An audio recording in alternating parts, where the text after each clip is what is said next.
High, আমি মৌসুমি। কেমন আছো সবাই? আশা করি ভালো আছো। তো চলো, আমার আরেকটা ব্লগে তোমাকে অনেক স্বাগত। তো এই যে দেখেছো আমি কি বানিয়েছি, আর বলো না আমার কাণ্ড। আমি কি করেছি বলো তো? সকালবেলা একটু চালের গুঁড়ি এনে আমি চিনি দিয়ে লবণ দিয়ে ভালো করে একটু তেলে ভেজে নিয়েছি। সেটাকে আমি এখন খাবো, ভীষণ খিদে পেয়েছে সকালবেলা উঠেই। তারপরে এই যে ভাতগুলো আমি একটা বাটিতে বেড়ে নিচ্ছি। কেন বলো তো? কালকে রাত্রিবেলা তোমাদের দাদা ভাই আর আমার ছেলে একটাও ভাত খায়নি, আমার ননদ বাড়ি থেকে খেয়ে এসেছে। তাই এখন অনেকগুলো ভাত রয়ে গেছে। এই ভাতের মধ্যে যদি আমি এখন জল দিই তাহলে অনেকগুলো ভাত হবে, সারাদিন খেলেও শেষ হবে না। তাই কটা ভাত তুলে রাখছি, ওই ভাতগুলো দুপুরবেলা খেয়ে নেব। আর এই ভাতের মধ্যে জল ঢেলে দেবো, কারণ পান্তা ভাত করে নেব। আর কি বলো তো, এখন পান্তা ভাতটাই বেশ ভালো লাগে। কিন্তু আমাদের এই চালগুলো না এত ভালো দোকানে এনেছে, মানে তুমি যদি গরম ভাতেও জল ঢেলে দাও তাও সে ভাত নরম হয় না। তার জন্য ভাবলাম তো চলো এখনই জল ঢালি, তারপরে আম দিয়ে পান্তা ভাত দিয়ে খাওয়া যাবে। তারপরে এখানে চলে এসেছি বেসিন পরিষ্কার করতে। আর এইগুলো না আমার ডেলি কাজ, মানে ডেলি আমার মানে প্রতিদিনই আমার পরিষ্কার করা লাগে। কারণ এইগুলো হচ্ছে শখের জিনিস, এইগুলো যদি নোংরা থাকে তাহলে ভালোও লাগে না দেখতে। তাই প্রতিদিন একটু একটু করে পরিষ্কার করা লাগে। তো তোমাদের প্রতিটা ভিডিওতে দেখাতে পারি না, কারণ এত যদি তোমাদের দেখাই একই রকম কাজ, একঘেয়েমি কাজ, তোমাদেরও ভালো লাগবে না। তারপরে এই যে আম ছুলে নিচ্ছি, ওই যে বললাম যে পান্তা ভাত দিয়ে খাওয়া হবে, তাই পান্তা ভাত দিয়ে আম দিয়ে খাওয়া হবে আজকে। তাই জন্য আমগুলো ছুলে নিচ্ছি। আর সবাইকে না ছুলে দিলে কেউ তো খাবে না, না? এটা তো বাড়ির বউদেরই দায়িত্ব সব কিছু গুছিয়ে সামনে দেওয়া।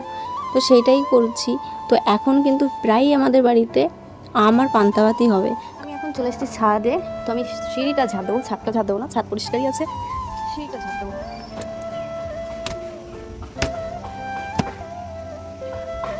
সিঁড়িতে নোংরা হয়েছে, একটু ঝাড় দিয়ে নেবো। ঝাড় দিয়ে তারপর দেখে যদি পারি মুছবো। যা গরম পড়েছে মনে হয় না যে কাজ করি, ভীষণ কষ্ট হয় কাজ করতে, কিন্তু কি করার, বলো, করতে তো হবে, তাই না? সিঁড়িটা ঝাড় দিতে এসেছি। এটা শ্বশুরবাড়ি ভাই, বসে থাকলে খেতে দেবে না, কাজ করেই খেতে হবে। সে প্রতিটা শ্বশুরবাড়িতেই, শুধু আমার না, প্রতিটা শ্বশুরবাড়ি, প্রতিটা মেয়ের ক্ষেত্রে বসে থাকলে ভাই কেউ খেতে দেবে না, কেউ খেতে দেবে না। আর আমি স্নান করেছি মনে হচ্ছে, আমি স্নান করেছি মনে হচ্ছে না। কানের তা, সিঁদুর, গলায় মালা, আজকে কিছুই পরিনি। কালকেও আমার কিছুই পরা ছিল না, আজকেও পরিনি। দেখি এটা ঝাড় দিয়ে তারপরে একটু মাথাটা আঁচড়াবো। স্নান করে উঠে আজকে আর সিঁদুর পরা হয়নি, তাড়াতাড়ি একটু ব্যস্ত ছিলাম, তার জন্য আগে ঝাড়টা দিয়ে নিই। দেখো, বলতে বলতে আমি সিঁড়িটা ঝাড়ু দিয়ে তারপরে চলে এসেছি মুছতে। আসলে কি বলো তো, এইসব জিনিসগুলো যদি যত্ন করে না রাখি তাহলে আমারও মনের মধ্যে ভালো লাগে না যে কি করলাম সারাদিন বসে বসে, যে একটু পরিষ্কার করতে পারলাম না। ঘরে একটু অন্ধকার আসবে, কারণ এই ছাদে আমি দরজা আটকে দিয়েছি। আর কি বলো তো, সারাদিন তুমি শ্বশুরবাড়িতে কাজ করবে, কেউ কখনো বলবে না যে আজকের কাজটা আর করিস না, একটু বস, একটু জিরা, কেউ বলবে না, কখনো বলবে না।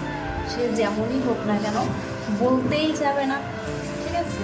তাই নিজের মতন কাজ করো, নিজের মতন ভালো থাকো, কারোর সঙ্গে ঝগড়া অশান্তি না করে কাজ করতে থাকো সারাদিন, মন ভালো থাকবে।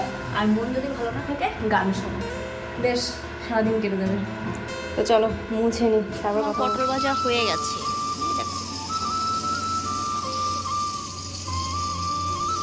রান্না করব মাছ, আর আমি এই যে উনানে রান্না করি।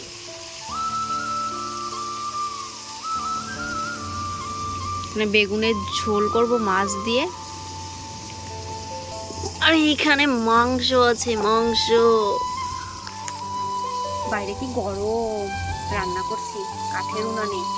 আমাদের নিচে যে উনানটা আছে মাটিতে, সেটা হচ্ছে ভিজে গেছে। আর এই যে তার জন্য আমি এই উনানে রান্না করছি আজকে। তো চলো রান্নাটা করি, তারপর তোমাদের সঙ্গে আবার কথা বলবো। কেউ বাজে কমেন্ট করবে না, উনানের চারিপাশটা একটু ইগনোর করবে তোমরা, কারণ বৃষ্টি বর্ষার দিন তো, তার জন্য। আর আমি যেহেতু কাঠে রান্না করি, সব কিছু পরিষ্কার পরিচ্ছন্ন করেই করি, কিন্তু পাশে একটু নোংরা হয়ে আছে। তো তারপরে দেখো আমি গরমের মধ্যে বসে আছি একা একা, চুলটা ছেড়ে, কারণ চুলটাকে আমি একটু শুকাচ্ছি। সারাদিন তো বাঁধাই থাকে উপরে, গরমের জন্য ছাড়তেও পারি না। তারপরে রাত্রিবেলা দেখো মেঘ করেছে, মনে হচ্ছে বৃষ্টি আসবে, তার জন্য উনুনটাকে ভালো করে ঢেকে রাখছি, আর জ্বালানিগুলোও তুলে রাখছি। এত গরম পড়েছে, মনে হচ্ছে একটু বৃষ্টি এলে ভালোই হবে, কিন্তু মনে হচ্ছে না বৃষ্টি আসবে, কারণ মেঘে তো এখনই ডাকা শুরু করেছে, আর মেঘে গর্জন করলে আগের থেকে তাহলে বৃষ্টি আর হয় না। তো আমার মনে হচ্ছে বৃষ্টি মনে হয় আজকে আর হবে না। তো চলো আজকের ভিডিওটা এই পর্যন্তই। ভিডিওটা কেমন লাগলো অবশ্যই জানাবে, আর যদি ভালো লাগে like comment share and subscribe করে দিও, আর নেক্সট ভিডিওর জন্য অপেক্ষা করো। তত সময় ভালো থেকো, সুস্থ থেকো, টাটা।